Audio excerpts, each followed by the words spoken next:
In this lesson, we will learn about arrays and pointers.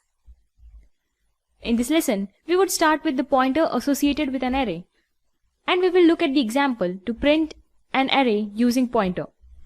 Here, an array name is a constant pointer to the first element of an array. So in the example, if we declare one pointer of int star and one array of integer consisting of 5 elements. So if we assign only ARR to P, then P will be pointing to its first element because the array name, that is here ARR, represent the memory location of the first element of an array. So now let us look at the example. We will scan and print the elements of an array using pointer. I will declare an array of integer, let's say ARR, of 5 elements, and I'll initialize it here itself.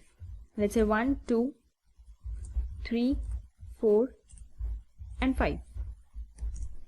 I will declare one pointer variable of type int star, let's say P, and I will assign P to the name of the array, that is ARR.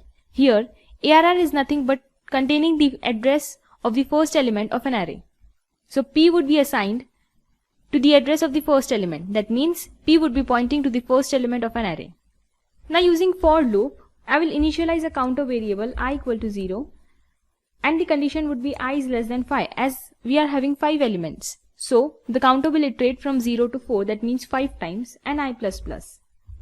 And within this loop, I will just print %d, that is the access specifier, and it would represent the content pointed by P. And later I will do P++. So after doing P++, the P would point to the next element of an array. Let us save it and try to run it. Here it should be double quote %d. Yes. Now we got 1, 2, 3, 4, 5 printed on our console. So this is how a pointer is pointing to an array. Let's have a quick recap. The array name contains the address of first element in an array.